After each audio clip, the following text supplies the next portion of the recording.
واحلل عقدۃ من اللسان یفقهوا قولی۔ الصلاۃ والسلام علیک یا رسول اللہ وسلم علیک یا حبیب اللہ۔ اللہ سبحانہ و تعالیٰ کا لاکھ لاکھ شکر عظیم ہے کہ مالک الملک نے ہمیں اپنی یاد کے لیے، اپنے ذکر و فکر کے لیے یہاں اکٹھا ہونے کی توفیق عطا فرمائی۔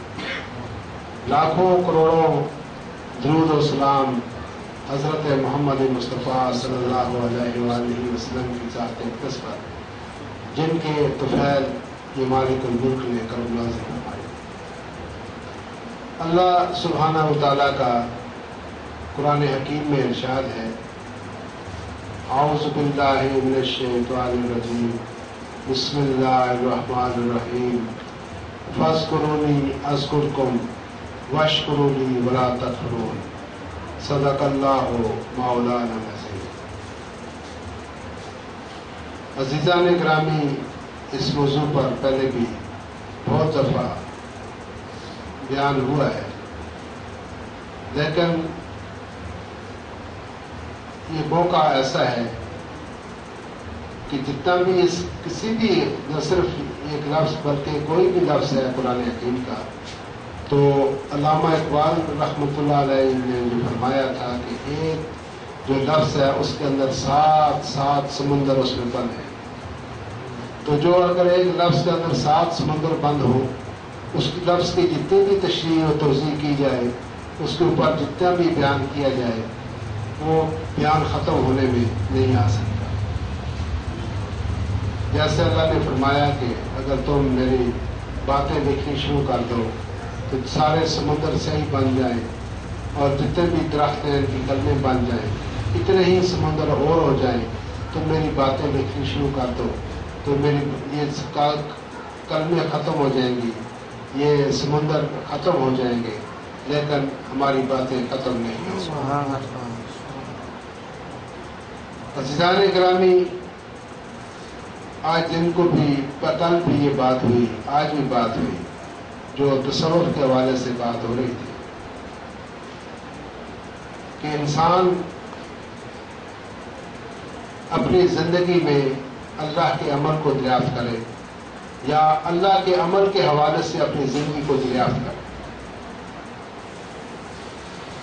اور جس وقت انسان یہ محسوس کرتا ہے کہ وہ فی نفس ہی اس کی کوئی اہمیت نہیں ہے، جب انسان غور و فکر کرتا ہے اپنی تخلیق پر یا اس فضاؤں کو، ان ہواؤں کو، اس کائنات کو اور رب سبحانہ و تعالیٰ کی تخلیق کو آدمی دیکھتا ہے، تو اس وقت اس کو خود یہ اپنی بے بسی کا احساس ہونے لگتا ہے کہ یار میں تو کچھ بھی نہیں ہوں، جو کچھ ہے تو اللہ ہی اللہ ہے۔ انسان جب اپنی تخلیق پر غور کرتا ہے تو اللہ فرماتا ہے کہ یصورکم فی الارحام کیف یشاء، میں نے تمہاری تخلیق ماں کے پیٹ کے اندر کی، تمہاری شکل و صورت بنائی جیسی کہ میں نے چاہا۔ ہم سب جتنے بھی بیٹھے ہیں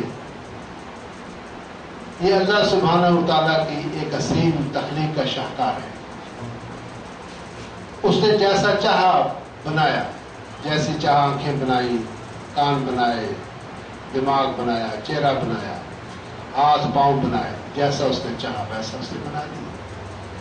جب انسان کا اپنے وجود کو بنانے میں، اپنی شکل و صورت کو بنانے میں اس کی کوئی رائے، کوئی عمل دخل، کوئی ارادہ شامل نہ نہیں ہے، تو آگے بھی کس کام میں اس کا ارادہ یا اس کی اپنی کوشش کا وہ شامل ہے؟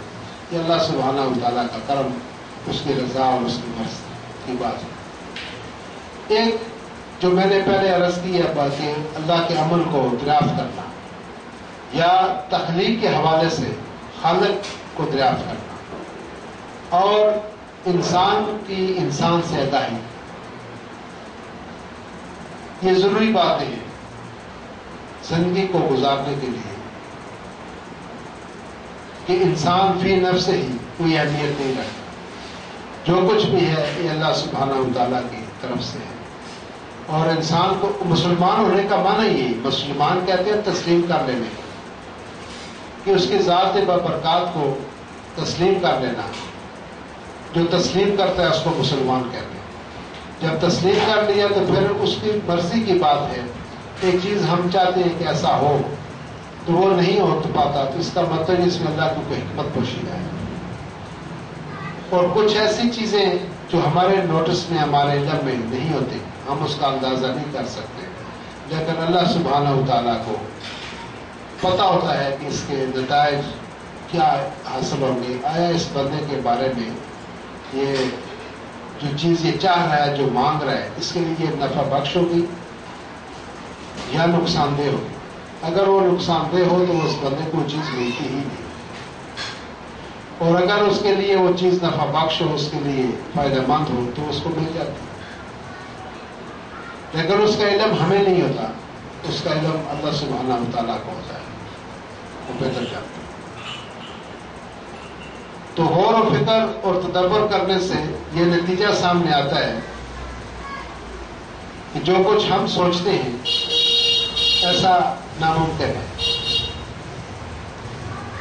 انسان تو سب ہیں اللہ تعالیٰ نے بنائے ہیں، لیکن اس کے میں ہر چیز کے اندر اختلاف ہے، تضاد ہے،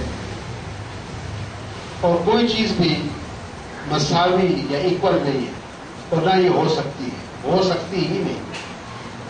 اگر ہم یہ کہیں کہ بھائی یہ سارے معاشی طور پر یکساں ہو جائیں، چلو جی سارے معاشی طور پر یکساں ہیں، کوئی اونچ نیچ نہیں، لیکن قد بدھ کے حوالے سے پھر فرق رہ جائے گا. کسی کا قد لمبا ہے، کسی کا چھوٹا ہے. اگر وہ قد بھی برابر ہو جائیں تو پھر شکل و صورت میں تضاد ہوگا. کوئی سانولے رنگ کا ہے، کوئی گورے رنگ کا ہے، کوئی کس طرح کا ہے، کوئی کس طرح کا، وہ فرق رہ جائے گا. اچھا وہ رنگ بھی ساروں کے برابر ہو جائے، پھر انسان کے سوچ، اس کا شعور، اس کے خیالات وہ یکساں نہیں ہوگی، وہ مختلف ہوگی. اگر اس کو دیکھ لیں، وہ اگر یکساں ہو جائیں تو پھر جو اس کے خاندانی اس کی جو روایات ہیں وہ یکساں نہیں ہو سکتی. تو مطلب کسی صورت میں بھی یہ اللہ تعالیٰ کا ایک ایسا سسٹم ہے، ایک ایسا نظام ہے کہ وہ کبھی برابر، یہ فرق اس نے رکھا ہے، یہ فرق رہے گا اور یہ قیامت تک رہے گا. کسی چیز میں بھی ہم کوشش کریں کہ اگر ہم ایکول ہو جائیں تو یہ ہونا ناممکن ہے. پیشے کے لحاظ سے کوئی کلرک ہے، کوئی ٹیلر ماسٹر ہے، کوئی کارپینٹر ہے، کوئی ڈرائیور ہے، کوئی ہوائی جہاز اڑاتا ہے، کوئی شپ چلاتا ہے. تو اس کی اپنی اپنی اس کائنات کے نظام کو چلانے کے لیے ہر انسان کی ایک ڈیوٹی ہے اللہ کی طرف سے. تو انسان کو چاہیے کہ اس کو جو اس کے ذمہ ڈیوٹی عائد کر دی گئی ہے اس کو بطریق احسن پوری ایمانداری اور پوری دیانتداری سے اس کی بجاوری کریں. جو بھی آپ کو اللہ تعالیٰ نے دیا ہے، یہ سمجھے کہ میں یہ جو ڈیوٹی میری طرف میرے اوپر عائد ہے، اس کو مجھے اپنی دیانتداری سے، سچائی سے اس کو مجھے ادا کرنا ہے. اس کو فرض سمجھ کر انسان کرے. دو چیزیں ہیں جو انسان کو انتہائی بلندی پر لے جاتی ہیں. اس میں ایک ہوتا ہے فرض اور دوسرا ہوتا ہے شوق. کسی کام کو اگر آپ فرض سمجھ کر انجام دہی کریں اور شوق سے کریں تو آپ کے لیے راہیں کھلتی جائیں گی، راہیں کھلتی جائیں گی. تو زندگی چند دن کی ہے، اگا اپنی موت سے کوئی بشر نہیں. سامان 100 برس کا ایک پل کی خبر. کیونکہ اللہ تعالیٰ نے کسی انسان کو بتایا نہیں کہ تم نے کب مر جانا ہے. اگر انسان کو اپنی تاریخ کا، مہینے کا، دن کا، وقت کا علم ہوتا تو شاید یہ کائنات کے اندر اتنی ترقی نہ ہوتی، اتنی کامیابی کامرانی نہ ہوتی، اتنی انوینشنز نہ ہوتی، اتنی تحقیق نہ ہوتی. جیسے آج دیکھ رہے ہیں آپ، انسان سائنسی لحاظ سے کتنی ترقی کر چکا ہے. چاند پر جا پہنچا ہے، مریخ کی خبریں لے کے آ رہا ہے، ستاروں کی طرف بڑھ رہا ہے.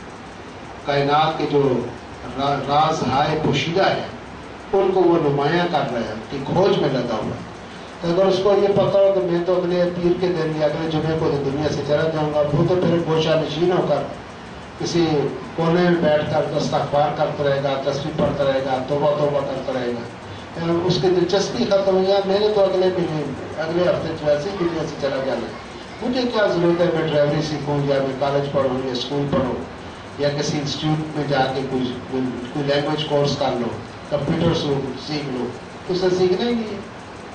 تو اس لیے اللہ نے اس کا وقت تو ہے لیکن وہ اللہ کو معلوم ہے وہ کب ہے۔ اسی لیے کفار جو تھے وہ نبی پاک سے پوچھا کرتے تھے کہ یہ قیامت کب ہوگی، تو آپ نے ہمیشہ یہ فرمایا کہ اس کا علم اللہ تعالیٰ کو ہے، آپ بھی انتظار کریں، میں بھی انتظار کرتا ہوں، جب چاہے گا اس وقت ہو جائے۔ تو عزیزان گرامی، اللہ تعالیٰ کے نظام کو تسلیم کر لینا، اس کو مسلمان کہتے ہیں، اور اپنی خواہشات کو، اپنی آرزو کو، جو اپنی چاہتے ہیں ان کو اللہ کے سامنے سبمٹ کر دینا، اللہ کی چاہت کو اختیار کر لینا، اللہ کی رضا کو تسلیم کر لینا۔ جب وہ تسلیم کر لیتا ہے تو پھر جھگڑا ہی کوئی نہیں رہتا، پھر پریشانی نہیں ہوتی، پھر رات کو نیند بھی سکون سے آتی ہے، کھانا بھی ہضم ہوتا ہے، ڈپریشن بھی نہیں ہوتا، ٹینشن بھی نہیں ہوتا، تسلیم جو کرتے ہیں۔ اس وقت تک انسان کو ڈپریشن رہتا ہے، ٹینشن رہتی ہے جب تک وہ تسلیم نہ کرے۔ جب تسلیم کر لیتا ہے تو پھر ٹینشن رہتی ہے، ختم ہو جاتی ہے۔ یہ اسی لیے ہوتی ہے کہ ہم اس کو ایکسیپٹ نہیں کرتے۔ جو بھی ہمارے ساتھ حالات ہوتے ہیں، واقعات ہوتے ہیں، ہم ان کو تسلیم نہیں کرتے۔ جب تسلیم نہ کرنے سے ٹینشن پیدا ہوتی، ڈپریشن پیدا ہوتی، گردوں کا مرض لاحق ہوتا ہے، شوگر ہو جاتی ہے، اور بہت سارے امراض جو ہیں وہ انسان کو لاحق ہو جاتے ہیں، اس لیے تسلیم نہ کرنے سے۔ جب ایکسیپٹ کر لی ہے تو بات ختم ہو۔ تو جو بھی چیز آپ کے سامنے آئے اللہ تعالیٰ کی طرف سے، اس کو ایکسیپٹ کریں۔ ایکسیپٹنس بہت ضروری چیز ہے۔ وہ باپ اس وقت تک باپ نہیں ہے جب تک آپ اس کو ایکسیپٹ نہیں کریں، تسلیم کریں گے میرا باپ ہے تو پھر باپ ہے۔ بھائی کو تسلیم کریں گے تو بھائی ہوگا، بیوی کو تسلیم کریں گے تو بیوی ہوگا، بیٹا ہے آپ کا، لیکن جب تک آپ نے اس کو تسلیم نہیں کیا وہ بیٹا ہے ہی نہیں۔ بیٹا اس وقت ہوگا جب آپ اس کو ایکسیپٹ کریں۔ اس لیے نکاح میں کیا ہوتا ہے؟ آفر اینڈ ایکسیپٹنس، ایجاب و قبول۔ تو جب ایجاب ہوتا ہے، ایک طرف سے آفر ہوتی ہے، دوسری طرف سے ایکسیپٹنس ہوتی ہے، تو نکاح ہو جاتا ہے، شادی کا۔ اگر آفر ہو ایکسیپٹنس نہ ہو، ایکسیپٹنس ہو آفر نہیں ہو، پھر معاملہ تو نہیں چلتا۔ اسی طرح سے انسان کو قبولیت کے لیے اپنے دل کے ساتھ، وہ اگر دل آپ کا ساتھ نہیں ہے تو وہ چیز ایکسیپٹ نہیں ہوتی۔ ایکسیپٹنس جو ہے وہ اس کے ساتھ آپ کا دل ہونا چاہیے، دل کے ساتھ۔ وہ کیسے آمن تو باللہ و ملائکتہ و کتبہ و رسولہ، آگے کیسے؟ دوسرا کما ہوا باسمائی و صفاتی و قبلت جمیع احکامی اقرار باللسان و تصدیق بالقلب، کہ زبان سے تو میں اقرار کرتا ہوں اور دل سے میں اس کی تصدیق کرتا ہوں۔ جب دل سے تصدیق ہو جائے تو بات بن جاتی ہے، پھر کوئی ڈپریشن نہیں رہتا، پھر بیماری نہیں رہتی، قبول تو کرتے ہیں۔ ہم اس لیے ہمیشہ پریشان رہتے ہیں کہ ہمارے ساتھ جو حالات و واقعات درپیش ہوتے ہیں ان کو ہم قبول نہیں کرتے، ایکسیپٹنس نہیں ہے۔ ایکسیپٹنس بہت ضروری ہے۔ اللہ سبحانہ و تعالیٰ آپ سب پر راضی اور رحمت فرمائے، اور اللہ تعالیٰ دلی آرزویں اور تمنائیں پوری فرمائے، اور اپنی ذات کی توفیق، اپنا قرب، اپنے حبیب کا قرب عطا فرمائے، اپنی جناب سے اپنی غلامی، اپنی تابعداری اور اپنے حبیب کی تابعداری اور غلامی نصیب فرمائے۔ وآخر دعوانا الحمدللہ رب العالمین۔